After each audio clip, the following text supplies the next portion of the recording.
नमस्कार, अभय news channel में आपका स्वागत है। आज हम एक विशेष परिचर्चा लेकर के आपके सामने हैं।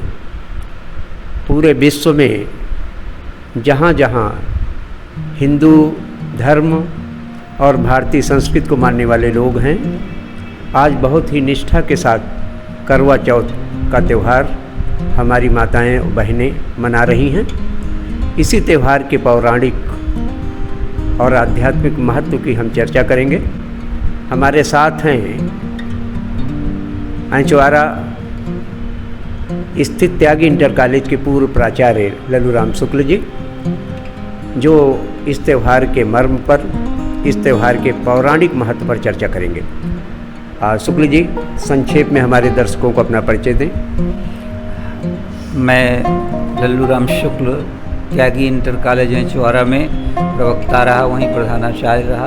वर्तमान में मैं सेवानिवृत्त हूँ और आप जो जिज्ञासा हो, जो आप प्रश्न पूछना चाहें पूछे, मैं उसका यथामति उत्तर दूंगा। आज पूरे देश में जिस उत्साह के साथ हमारी माताएं और बहनें करवा चौथ का त्यौहार मना रही हैं, इस त्यौहार का पौराणिक महत्व क्या है, कहाँ से शुरुआत हुई इस त्यौहार की, इस त्यौहार के संबंध में हमारे पौराणिक ग्रंथ क्या कहते हैं, उसमें किस तरह का वर्णन दृष्टिगत होता है। ये त्यौहार कार्तिक कृष्ण पक्ष चतुर्थी को मनाया जाता है। करक चतुर्थी से करवा चौथ बना और इसमें सुहागिनी महिलाएं चंद्रमा की विशेष रूप से पूजा करती हैं। चंद्रमा दिन भर वो व्रत रह करके और रात्रि में चंद्रोदय जब होता है चतुर्थी का, उस समय चंद्रमा को अर्घ देती हैं। करवा में गेहूं भरती हैं, उसके ऊपर मीठा रखती हैं, चीनी रखती हैं, जो भी उपलब्ध है, और वो 13 गेहूं के दाने ले करके और चंद्रमा की पूजा करती हैं। ये जो परंपरा है, ये इसमें केवल चंद्रमा की ही पूजा नहीं की जाती, बल्कि शिव और पार्वती की पूजा की जाती है, कार्तिकेय की पूजा की जाती है। जिस प्रकार से कठोर तपस्या करके पार्वती जी ने शिव को वर के रूप में प्राप्त किया, उसी प्रकार से सुहागिनी महिलाएं दिन भर व्रत करके और रात्रि में फिर पारण करने के बाद भोजन करती हैं।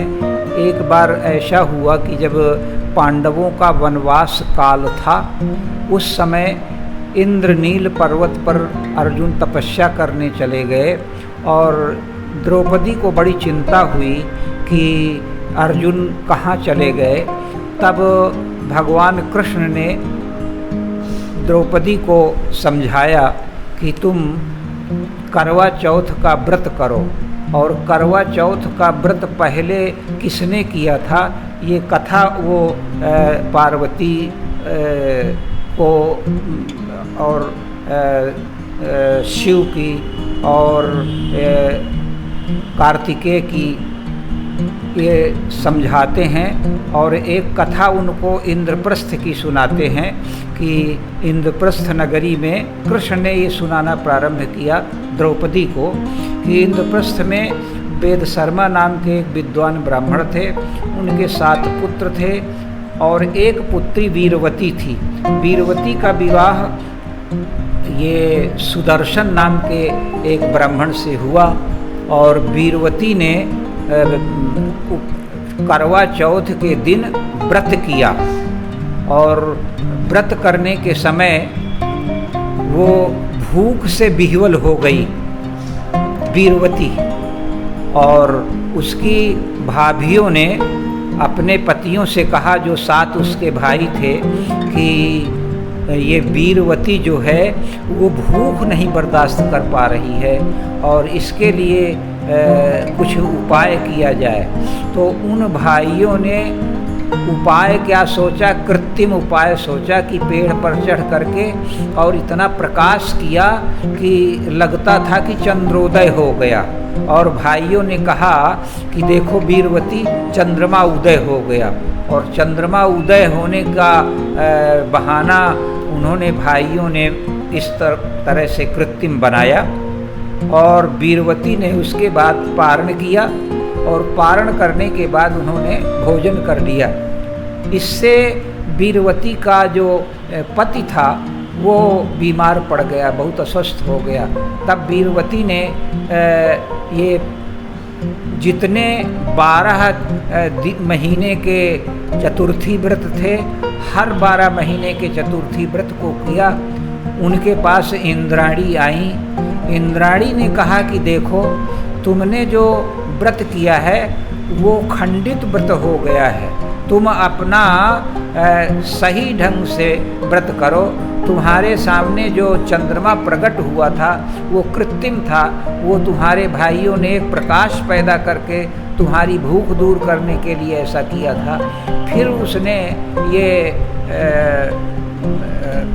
चतुर्थी के दिन, जो कृष्ण पक्ष की कार्तिक की चतुर्थी है, आने पर साल भर बाद फिर उसने, वीरवती ने वो अच्छे ढंग से व्रत किया और उनके पति स्वस्थ हो गए। ये कथा उनको, द्रौपदी को कृष्ण भगवान ने सुनाई। इस प्रकार से ये परंपरा तब से निरंतर चली आ रही है। केवल पतियों के आयुष्य को बढ़ाने के लिए ही नहीं, पतियों का भी दायित्व है कि जैसे नारियां पति के आयुष्य को बढ़ाने के लिए, पति के कुशलता के लिए ये व्रत करती हैं, पतियों की भी ये ड्यूटी है, पतियों का भी ये धर्म है कि वो भी समानांतर रूप से पत्नियों के लिए भी इसी प्रकार से चिंता करें, उनका ख्याल करें, एकांगी न रह जाए।